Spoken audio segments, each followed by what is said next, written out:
My name's Laura Henley and this is an interview for the Virginia Holocaust Museum. It's Wednesday the 3rd of September 2003 and this is an interview with a crew member from the Exodus. Would you please state your full name, please? My name is Frank Lavine. And what's your date of birth? Your date of birth? April 3rd, 1924.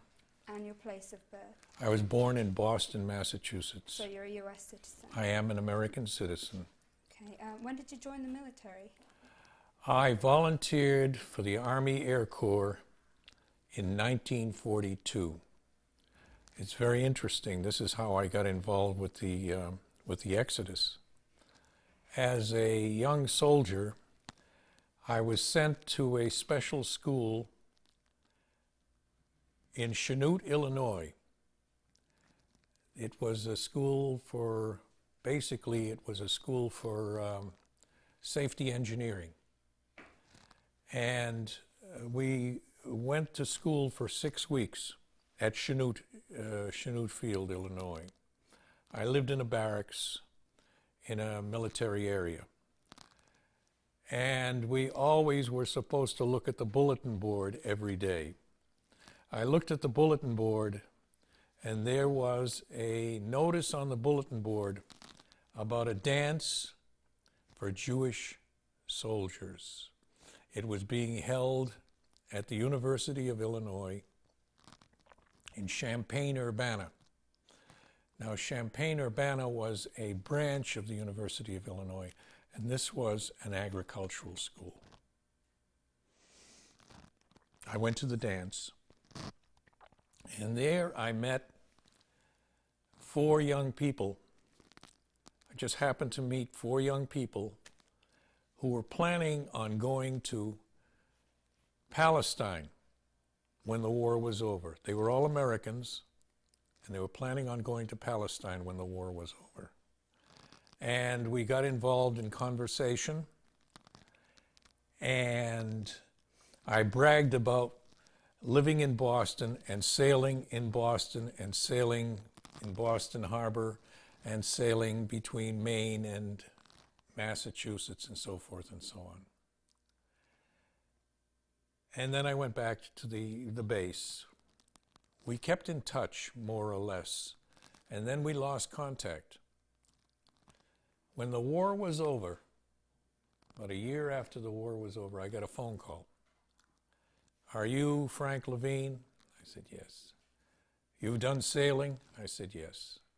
"Would you like to help the Jews with your sailing ability?" And I said, "Yes." And that's how it started. So how did you get over, because I know that the Exodus sailed from Marseille in France, so how did you end up getting over there? I said I was interested. Mm-hmm. Okay. And they said to me, report to such and such an address in New York City. So it was all highly secret? You didn't Very secret, very secret. This was no,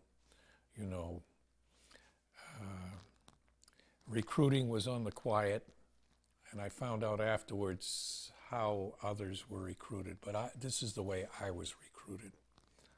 I went to New York. I spoke to a guy from Palestine there. He interviewed me. I even forget his name. At my age, I don't remember that stuff anymore. And he said, "I want you to visit a doctor." I visited a doctor. He checked me out. And I was told to go to a certain pier in Baltimore, and my ship would be there. Okay? The ship was at a pier. I forget the number of the pier, but it was there. Pratt Street, I think, though I'm not sure. The ship was there. I was told to report to the skipper. I reported to the skipper, and that was how I got started. We worked on the ship, putting it into shape. It had been in a scrapyard. Okay, it had been in a scrapyard. and all the things on the ship had to be repaired. The electrical system was out, the water system was out, all the systems were out. And we worked on the ship for months until we got it into shape, and we shoved off to go to Europe. And we weren't out at sea for more than 8 hours when we hit this fantastic storm. Unbelievable. We almost lost the ship. Some people have their doubts about it. It blew away one of the lifeboats. It just came off its... Everybody on the ship, all the crew was seasick, really sick. And we were all, except for 3 or 4 guys, we were all sick. And they managed to bring the ship in under the eyes of the Coast Guard. The Coast Guard was out, and we were taken into Philadelphia.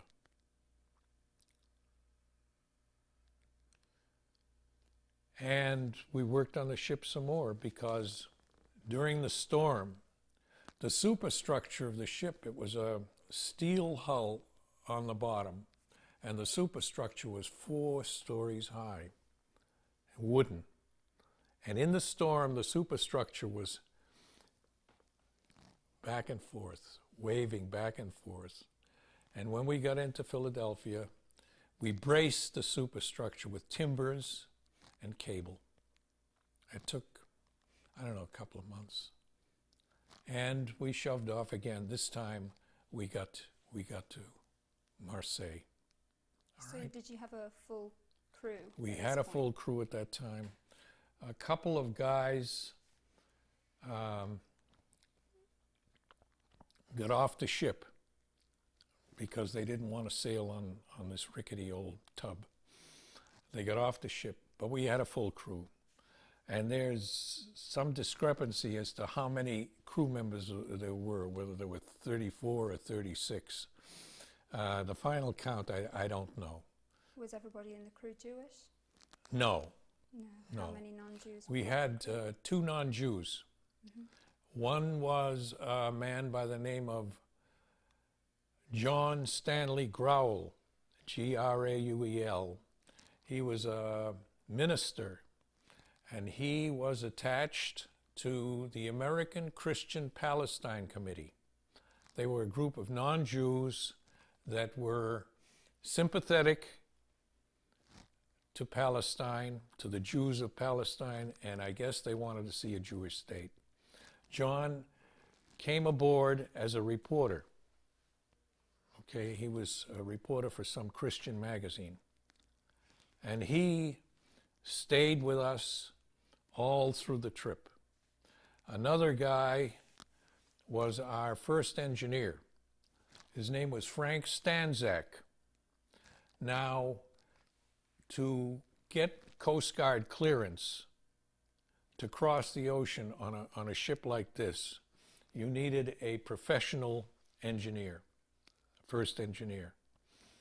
He was going to be paid on contract. In other words, he would take the ship to France and get paid and get off the ship. Somehow, he found out what we were going to do. He was a Polish Catholic, spoke with a heavy Polish accent, okay? Somehow he found out what we were going to do. And he volunteered to stay with the ship until we finished our mission. I don't know who he spoke to, but there he was. Frank Stanzak was this Polish Christian, was on the ship with us, okay? And he went all the way. He went all the way. So were the majority of the crew members American, or? Yes, we had, the majority were American. We had 2 Palestinian Jews. The skipper was Palestinian. One of the engineers was Palestinian. We had 3 kids from Mexico, and one kid from Brazil, and one of the crew members was from France, but he had been born in the United States, taken to Europe, and came back to the United States, and he was I think, an American citizen. Okay, so you arrived in France. How many days did it take then to load up the Exodus with the passengers? Well, it didn't go so easily. I mean, we didn't just arrive and load up the passengers. When we arrived in Marseille, somebody came on the ship, one of the, we call them shoo-shoos, and the term comes from, these were Palestinian, underground Palestinian palyamniks. They were, they had been involved with other ships and refugees and smaller ships and so forth and so on. And they knew pretty much what was going on in Europe.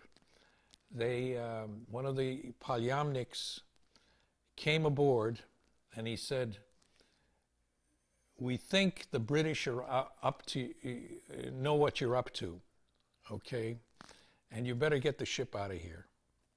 And that's what we did. We moved the ship out of Marseille, wandered around for a while, and ended up in Italy, in a place called Porto Venere. Porto Venere, for all intents and purposes, was a Jewish shipyard in Italy. It was run by the Jews from Palestine. It was more or less clandestine, but this is where our ship was outfitted, actually. Our ship was formerly a bayliner, and then it had been in the United States Navy, and then it ended up in the scrapyard, but it still had remnants of this bayliner business. In other words, it ran between Norfolk, Virginia, and Baltimore, Maryland overnight, okay?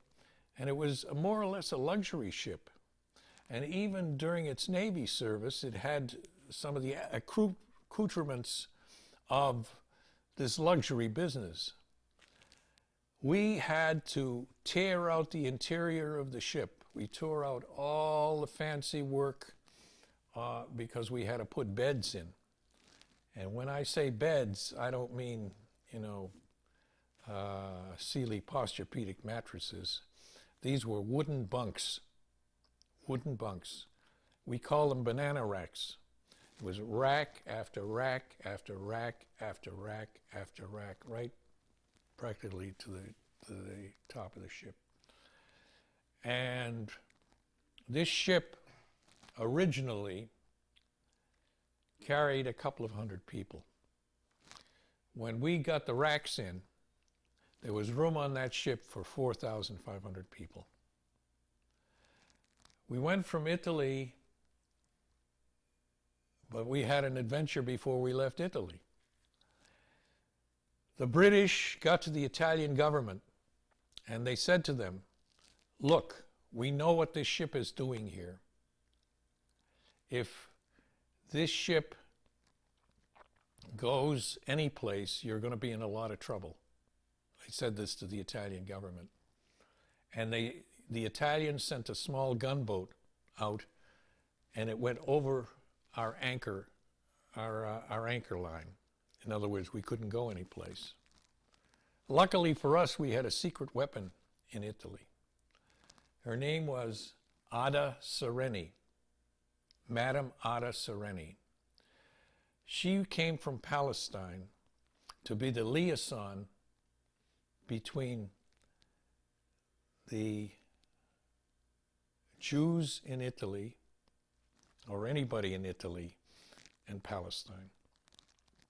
Ada Sereni was married to a guy by the name of Ezio Sereni. Ezio Sereni volunteered after making Aliyah, which means they left Italy to go to Palestine. They lived on a kibbutz in Palestine. Ezio Sereni volunteered to parachute into occupied Europe. He left his wife in the kibbutz. He volunteered to parachute into occupied Europe, and his group was betrayed and he was killed. Okay, the whole group was killed. Madame Ada, his wife, who lived on the kibbutz, who had previously lived in Italy and knew the language and knew the people, and they were very high placed. She volunteered to come to Italy and act as a liaison. She came to Italy, and she was our secret weapon. She went to the Italian authorities, and she said, please, do me this favor. You know me, you know my family, etc., etc., etc. Maybe you can send the gunboat away for a little while. Send them out looking for cigarette smugglers or something like this. They left. As soon as they left, we scooted out, went into Genoa harbor, turned the lights out, came out of the harbor, and headed for France again. I'm a little hazy on this because we were working hard and, just the whole business. We ended up in Sète in France, the port of Sète. We brought the ship in, and this is where we were supposed to pick our people up. Okay. We weren't there, maybe 24 hours waiting for the people, and all of a sudden trucks started coming from all over. Each truck carried maybe 40 people. Everything they owned was on their back, in knapsacks. And we started loading them. They had papers, but they were sort of phony papers. They weren't legitimate. And as long as they had papers, the French gendarmes, who must have been sympathetic, just let them go on the ship. We stowed them on the ship. They were very well behaved, very, very disciplined, so forth and so on. Each group had a leader, and the leaders showed them where to bunk and so forth and so on. The bunks were about 6 foot long, about 3 or 4 feet high, side by side by side by side, and that's the way they bunked in. So how many passengers were there in total? Approximately 4,500. And the dimensions: women, men, children? Everything. Mm-hmm. Old men, young men, women, children, religious, non-religious. But they came mostly in groups, okay? They had been in displaced persons camps. And the Palestinians had come to these displaced persons camps as educators, as teachers.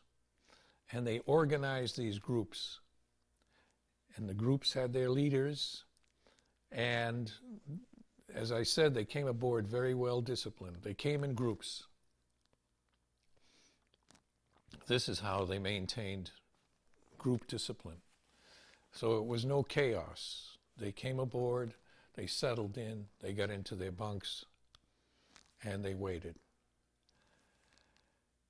We had, again, this is hazy, we had supposedly the powers that be on the ship had negotiated with a guy that ran a tugboat and a pilot to get us out of that port. The British reached them some way, and they said to them, if you go near that ship, meaning our ship, we guarantee you'll do a lot of time in prison. We had already spent, $10,000 between these guys to pay them to get us out. They disappeared. There we were, stuck. We had 4,500 people on the ship. The weather was horrendous. I mean, hotter than hell. This was June, July, something like this. Weather was horrendous. Hot. Oh, God, it was unbelievable. No air conditioning, naturally. And we were going to run out of water. We just didn't have enough water.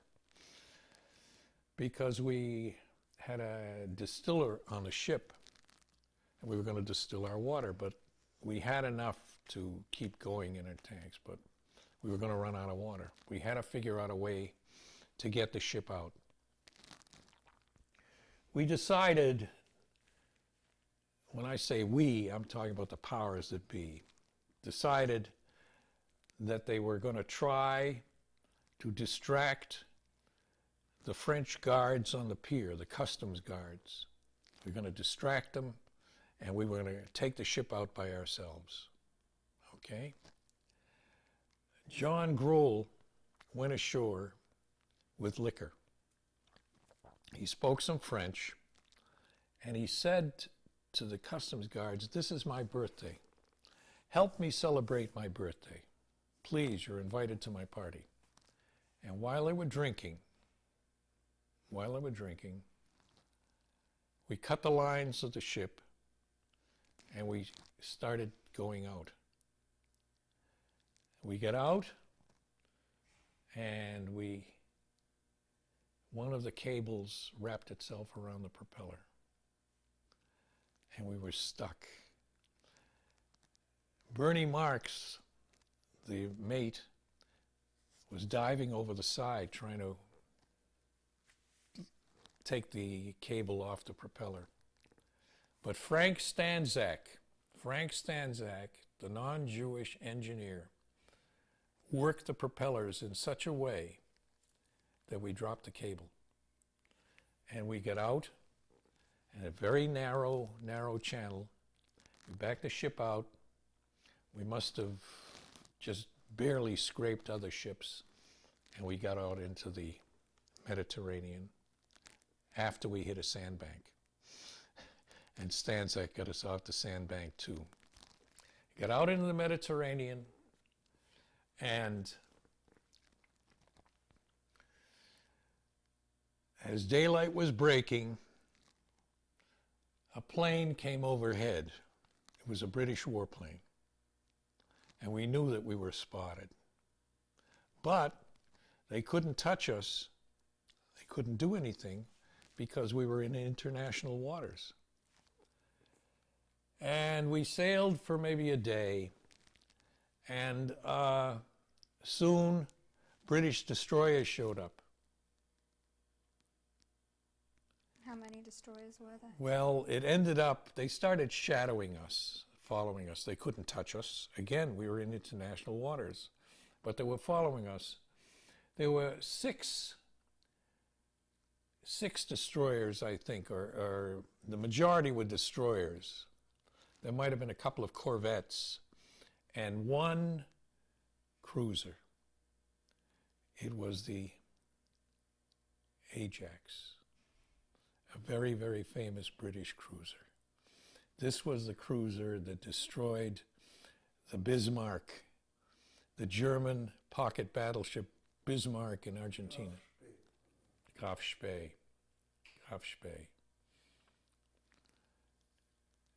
It had destroyed the Graf Spee outside of Argentina. And they were following us. Couldn't touch us, and we kept on going.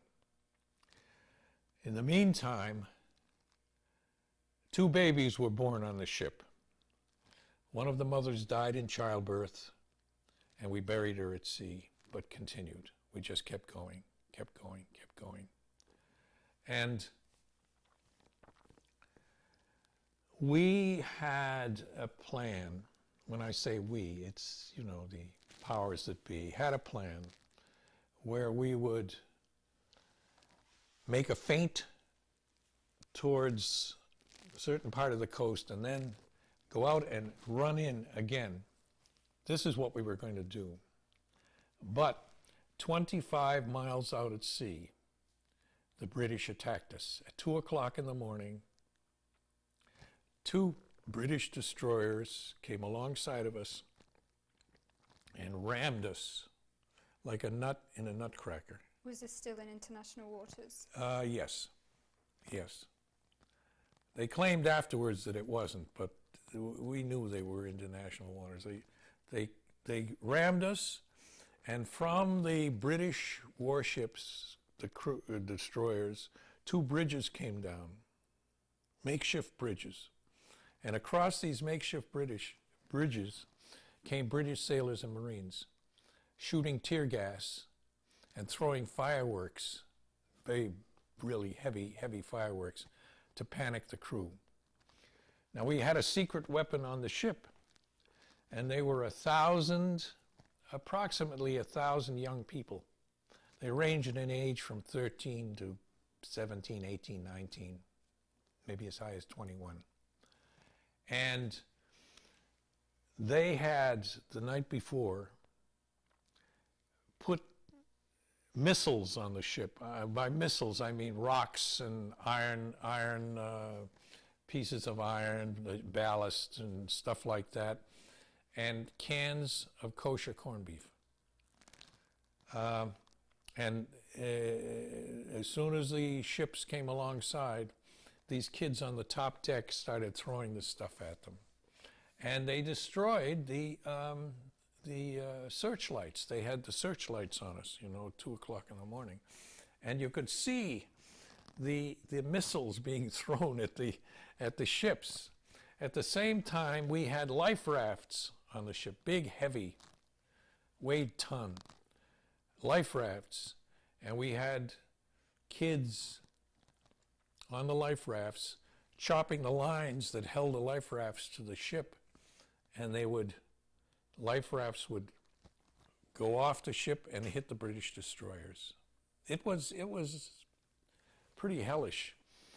And it was a hand-to-hand battle. It was just, then the British, we fought them for 4 hours, held them off.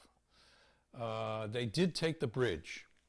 The first thing they did, the first group of British sailors and Marines that got on the ship immediately ran for the bridge. They tried to take the bridge. And they did take the bridge. First of all, by clubbing the first mate that was on the bridge, or his second mate, a guy by the name of Bill Bernstein. They clubbed him. He ended up dead, finally, of a fractured skull. And they shot a guy by the name of Bill Millman, shot him in the jaw. And they had the bridge.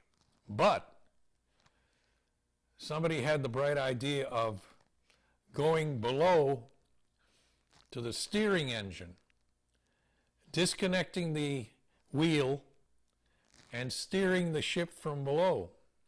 And we continued evading the British. And the British smashed the side of our ship. It was wooden sides.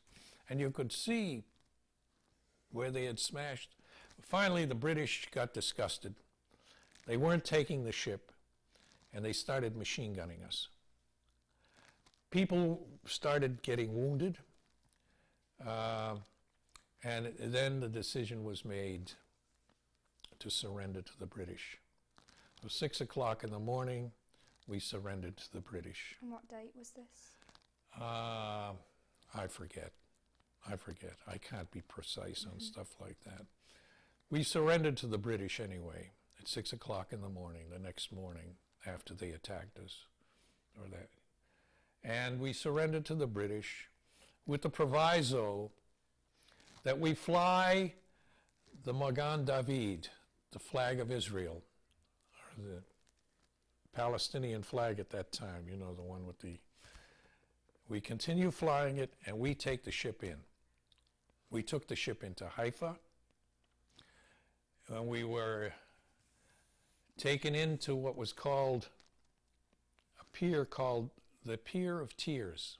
I didn't know it was called the Pier of Tears till much later. And we were transferred to British prison ships. Did anybody actually escape into Palestine? Later. We were transferred to the British prison ships, and because I had been wounded I thought sure in hell that I'd go to a hospital in Haifa. And another crew member, a kid by the name of Avi Lifshitz, he's now Avi Livni. He lives in a kibbutz in Israel now. He came running off the ship yelling, my brother, my brother, my brother, hoping, after me, hoping that he would follow me to the hospital.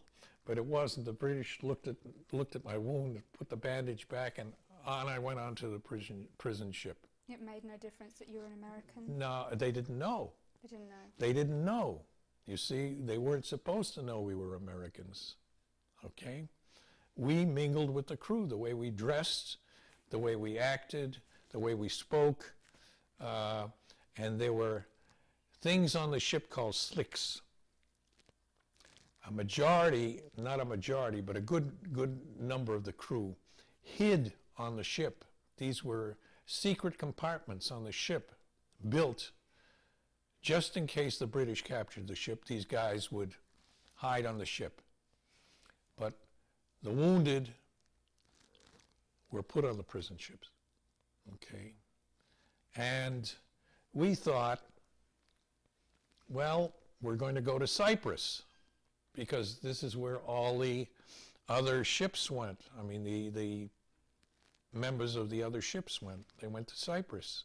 They were put on prison camps in Cyprus. And we thought, well, okay, we'll go to Cyprus. But that wasn't to be.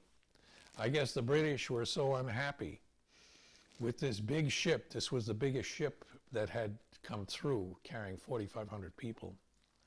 Put up this tremendous battle. I mean, they had never seen anything like this. The resistance was unbelievable. Just wouldn't give up. Kept fighting until they started shooting at us. They were so angry at this large ship, the big resistance that was put up, they were going to put an end to what they called illegal immigration. Okay? They were going to put an end to it. So I guess they decided they would take us back to where we originated in France.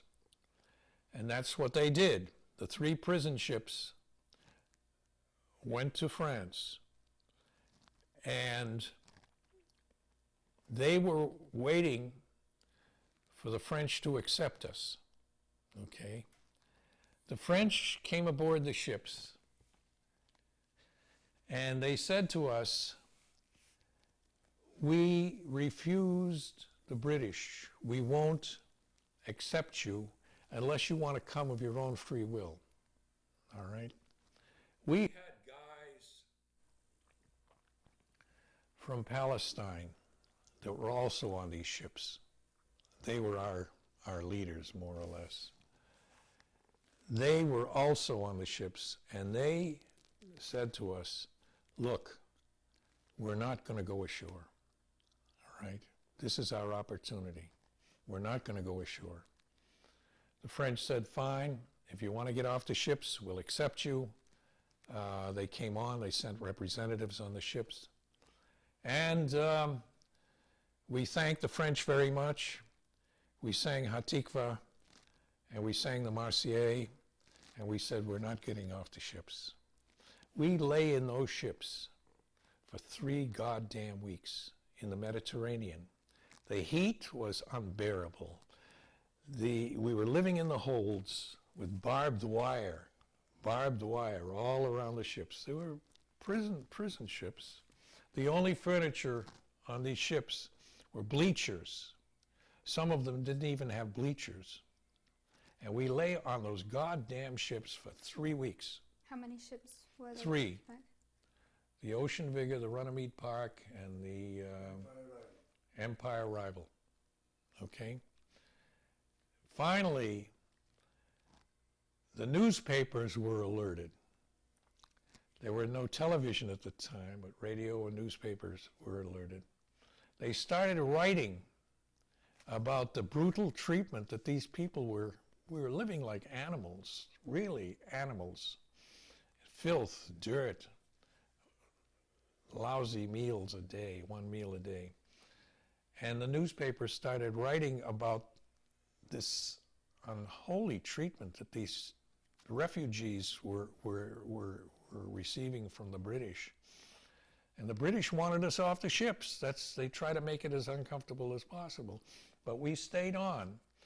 And all over the world, people read and heard about what the British were doing, and they were losing their reputation. You know, they were always known as fair play guys.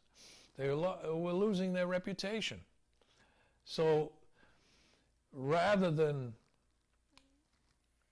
bringing us to Cyprus or Palestine, they gave us an ultimatum. They said, look, you guys get off those ships in 24 hours, or we're going to take you to Germany. Now, Germany, to a refugee, a Holocaust survivor, just that name was enough to really make you crazy. It was, we're going to take you back to Germany. Couldn't believe it. Just couldn't believe that the British would do such a thing. Sure enough, in 24 hours, after we refused to get off the ships, the anchors came up and we started sailing. And I knew in a few hours, as soon as the weather turned colder, we were really going to Germany. We ended up in Hamburg, and again, we refused to get off the ships. The British sent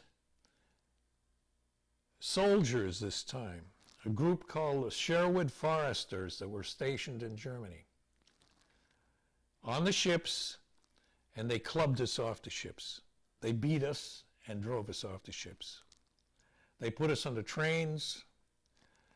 They took us to these two former prisoner of war camps. They weren't concentration camps. They were former prisoner of war camps in Germany, one called Poppendorf and the other called Amstau.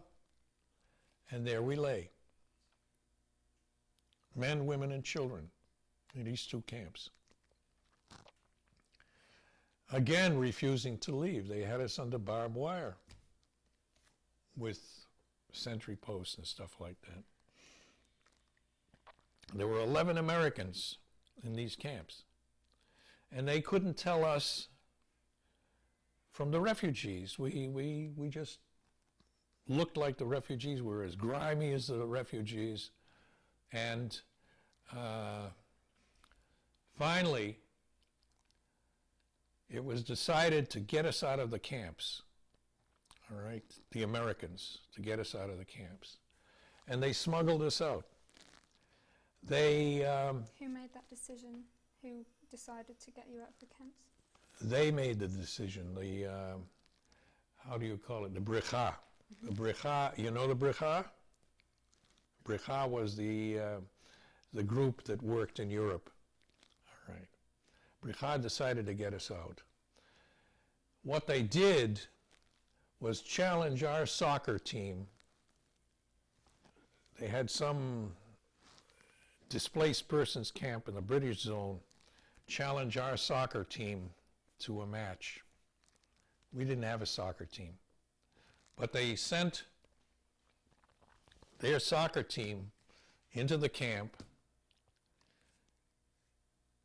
We got on the truck instead of the soccer team. The soccer team stayed in the camp. As long as the British had the count, they didn't care. And we shoved off. The first place we stopped was in Lubeck. We washed up. We had a change of clothes. We ate something decent. And from Lubeck, we were put on a truck and smuggled through the British zone into the American zone.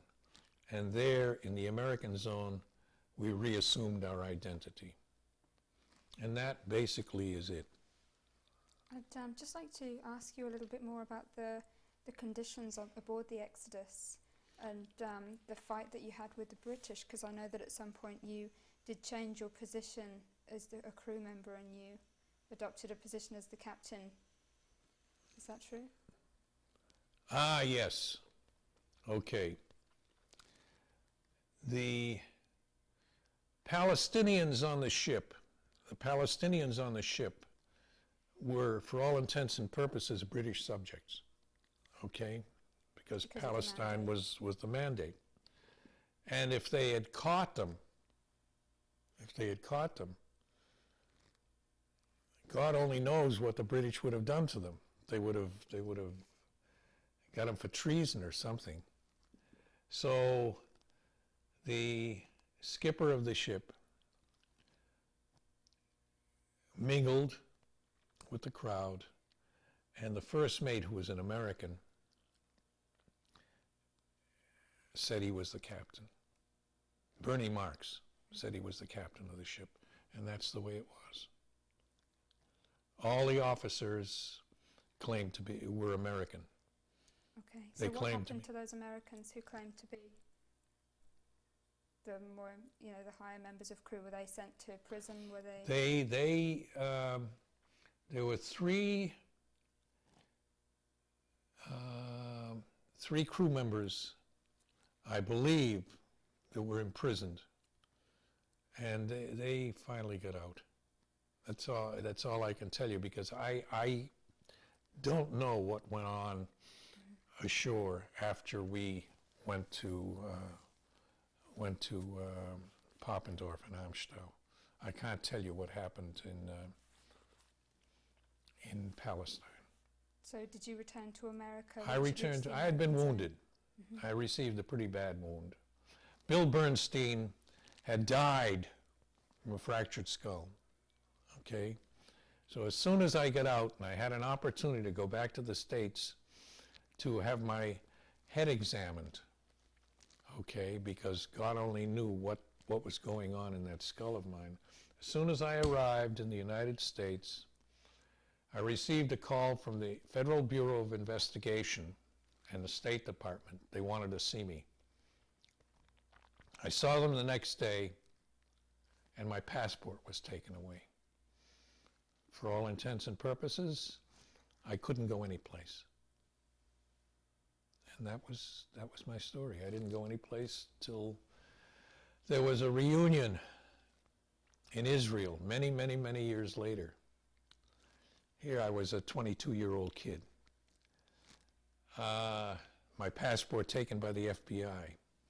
I didn't know anybody. I had no money. I had no connections. And I just kept quiet.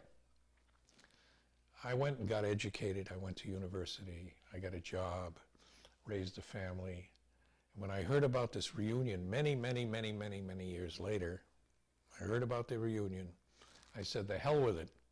I now am a member of the community. I have a job. I have money. If I have to hire a lawyer, I'll hire a lawyer and get my passport back. And that's what I did. I put in for a passport, and I got it. And that was all there was to it. I went to the reunion in Israel, and that was it. Okay. Okay? Thank you very much. You're welcome. Azoyedus. Azoy lebt Ayid. You didn't know from nothing, my dear friend. I know I didn't know. It was to be fascinated. I knew you guys would Shut up now. I let him talk to the end. Now I It's will... still recording. Listen, the things that you were telling here, many of them I did not. First of all the trip back, I know nothing about. No, But so also on the trip forth,